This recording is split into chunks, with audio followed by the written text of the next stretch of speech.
Loosely speaking, how are computers organized? We have, of course, the CPU, the central processing unit, that takes in data and crunches it, spits it out, little pieces of data at a time. And where does the data come from? Well, the data typically starts on a hard drive, which is a relatively slow device but can carry a massive amount of storage. At least until recently, hard drives were literally mechanically spinning disks. And in between, we have a layer of much faster volatile memory, RAM. And the idea is that when a CPU wants to use a piece of data, it'll load it off the hard drive but into the RAM, where the data is much faster to access, and then it'll directly communicate with RAM. So there's sort of this hierarchical memory configuration where you have this big slow storage, the hard drive on the left, and then this faster storage RAM in the middle, and in fact there's even smaller caches on the CPU. So we have the following abstracted setup for a cache. We have n items, sitting on the hard drive, and we have k cache slots in RAM. And in this model, the CPU asks for various items, and they get loaded into one of the k cache slots before they're served to the CPU. Now, what makes this model kind of interesting is that the total number of items far exceed the number of cache slots available. This means that when items get requested and a new item has to get loaded in, we have to choose which of the items already in the cache we have to bump out. So that brings us to the general subject of cache strategies. In this setting, where we have many items exceeding the total number of cache slots, which items do we keep in cache? So ideally, and in many real settings, the same items tend to get requested over and over again, and we'd like to have that these items are already in the cache when they're requested. What we don't want is to have to fetch items out of the hard drive and put it into the cache very often, which will become the bottleneck for a lot of applications. When an item is not in the cache, that's sometimes called a cache miss. It may be instructive to walk through an example. On the left, we have a column of requests that are coming in online, and on the right, we have a cache that can store up to 3 items. So maybe the first request that comes in is item 1. It's not in our cache, so we have a cache miss, but then we put it into our cache for the future. The next request is for item 2. Item 2 is not in the cache either, so we take a cache miss and put it in the cache for the future. The third request is for item 1 again. Item 1 is already in the cache, so we don't have to do anything, which is good. The next request is for item 4, which is not in our cache. We take a cache miss and put 4 in the final cache slot. The next request is for item 3. This too is not in our cache, and we take a cache miss. And here we have our first interesting decision. To put item 3 in the cache, we'll have to bump out one of our existing items, 1, 2, or 4. Who do we kick out and who do we keep? Maybe heuristically, since 1 has appeared twice, we should keep number 1. And between 2 and 4 was the more recent, so we'll kick out 2. The next request is for item 5, which is not in our cache, so we take a cache miss. Again, we have an interesting decision about who to kick out. Maybe because it's the oldest, we'll kick out item 1. The next request is for item 2. Damn it, we had item 2 earlier, but we had kicked it out to make space for item 3. We take a cache miss and put item 2 in the third slot in place of item 4. The last request is for item 1. Item 1 we also had seen before, but had kicked out.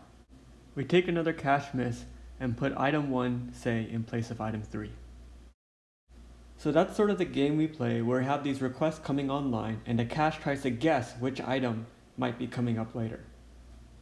We ask a very practical question: can we come up with smarter caching strategies to improve the performance of our programs? We outlined some simple caching strategies that are used in practice and that we'll analyze today. The first is the least frequently used item heuristic, abbreviated LFU. The idea is that we keep track over time of how many times each item is requested. When we kick out an item, we kick out the item that has historically been requested the fewest number of times. The second heuristic is called least recently used. The idea here is that when we have to kick out an item, we kick out the oldest item, so to speak, the item whose most recent request is furthest back in time. The third strategy we'll analyze today is sometimes called 1-bit Lru. Sometimes I call it the not recently used heuristic.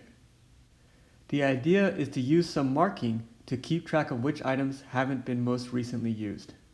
Every time an item is requested, whether or not it's in the cache, we also mark it in the cache. When we have to kick out an item, we kick out one of the items that aren't marked.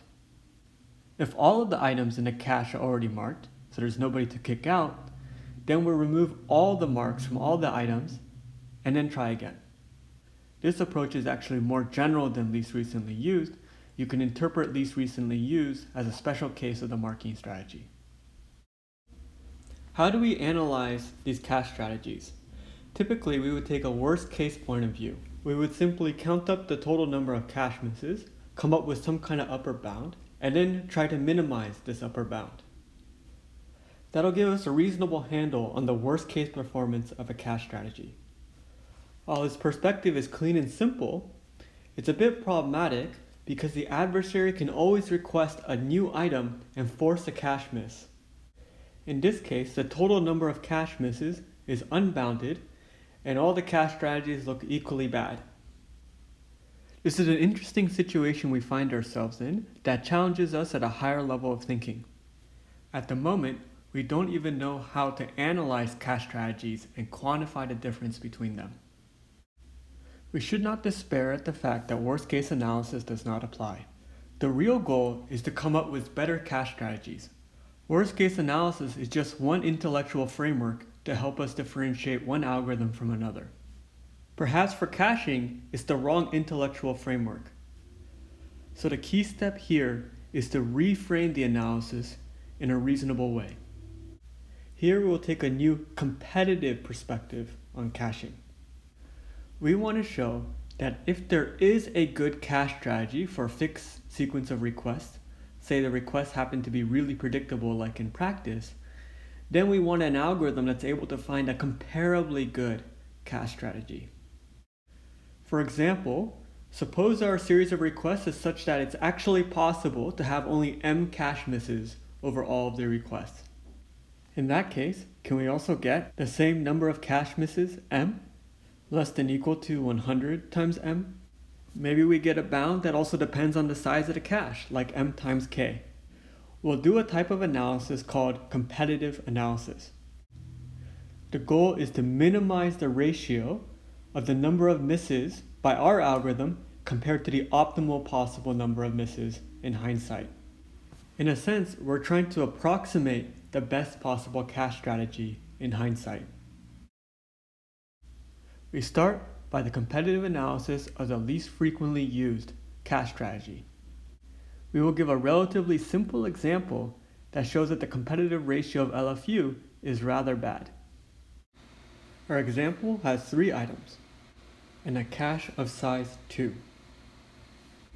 The high-level idea behind fooling the least frequently used strategy first, we load up on the first item by requesting it many times in a row. Then its frequency gets very large. Then we alternate on the remaining 2 items back and forth, and each one will cause a cache miss. We walk through this counterexample. First, we'll figure out what the optimal strategy is, and then we'll figure out what LFU does instead. We'll request item 1 q times for a large number q to be determined later. The optimal strategy will miss out on the first request, but then we'll have 1 in the cache for the next q minus 1 rounds. Then we will start alternating between items 2 and 3 for 2 times q rounds.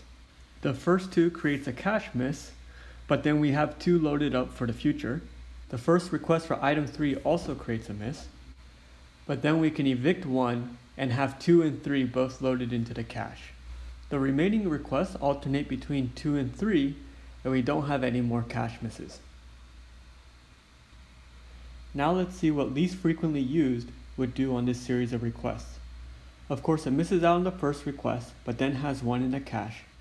Then item 2 appears for the first time, and it has a cache miss, but then puts 2 in the cache as well.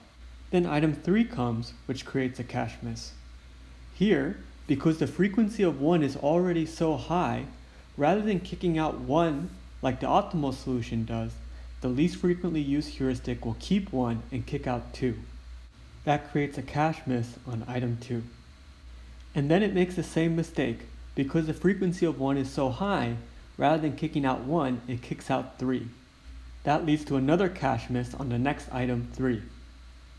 In this fashion, the least frequently used heuristic keeps making the mistake of kicking out 2 or 3 instead of 1 and getting all of these requests wrong. So that's how we fool the least frequently used heuristic. We repeat item 1 for Q rounds. Then we alternate the other 2 items for 2 times Q rounds. The optimum solution only makes 3 mistakes over the entire sequence of requests. The least frequently used heuristic, which gets all of the alternating requests wrong, has 2Q plus 1 cache misses. Thus, the competitive ratio for least frequently used is 2Q plus 1 divided by 3, which goes to infinity as Q goes to infinity. That establishes the following theorem: least frequently used has unbounded competitive ratio. We now turn to analyzing the not recently used heuristic from a competitive point of view. Quickly review what this cache strategy is. Whenever we serve a request, we also mark the requested item. When we need to kick out an item, we kicked out one of the items in the cache that aren't marked. If all of the items in the cache are marked, then we remove all the marks and then kick out one of the freshly unmarked items. We claim that this not recently used heuristic has a competitive ratio less than equal to k. That is, for any sequence of requests, the number of cache misses by the not recently used cache strategy is at most a factor of k times the optimal cache strategy in hindsight. To build some intuition, let's see what NRU does on the simple example that fooled LFU earlier. We will use a check mark to mark the items as we go along. NRU misses the first request for item 1, and then it puts 1 in the cache and marks it. Then comes a bunch of repeated requests for item 1, which the algorithm gets correctly. Then comes the first request for item 2, which it gets wrong, but then puts 2 in the cache also with a mark. Then comes a request for item 3, which it gets wrong. It has to kick out an item to make room for 3, but they're both marked. So we unmark both of them and then have to kick out one of them. To make things harder on ourselves, suppose we kick out item 2 and keep item 1. Note that item 3 is marked and item 1 is not. The next request is item 2, which we get wrong. But then to make room for 2, we kick out item 1 because it's unmarked. Now we have both item 2 and item 3 in the cache all marked, and we get the rest of the requests correct.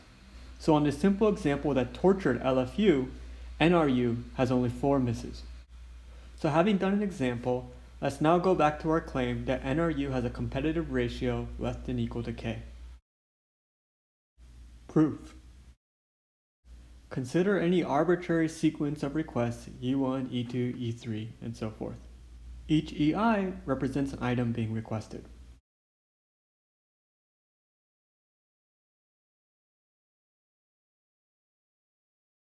We break up each sequence of requests whenever, meaning right before, NRU resets all of its marks.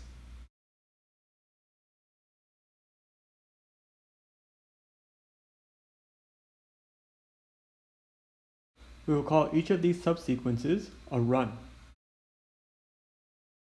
Each run has k distinct items, since the k plus 1th distinct item resets the marks and ends the run. Consider the first item in each run. The first item after each run has to be distinct from the k distinct items in the run, because that's what triggered us to reset all of the marks. Now, any cache must have a miss on either one of the last k-1 distinct requests in the run or on the first item after the run. Indeed, if this hypothetical cache did not make a mistake on any of these k-1 requests, plus the one additional request at the beginning of that previous run, then the cache will be all filled up when the next item comes in. And that's where it must finally make a mistake. So that means that the optimum solution makes at least one mistake for every run. On the other hand, NRU makes exactly k mistakes per run. Overall, we have that the number of misses by NRU divided by the number of misses by any other caching algorithm, k times the number of runs in the numerator divided by 1 times the total number of runs in the denominator. The number of runs cancel out to give k. So that proves our main theorem that NRU has competitive ratio k. LRU is a special case of NRU, so LRU also has competitive ratio k. And we conclude with the eternal question: can we do better?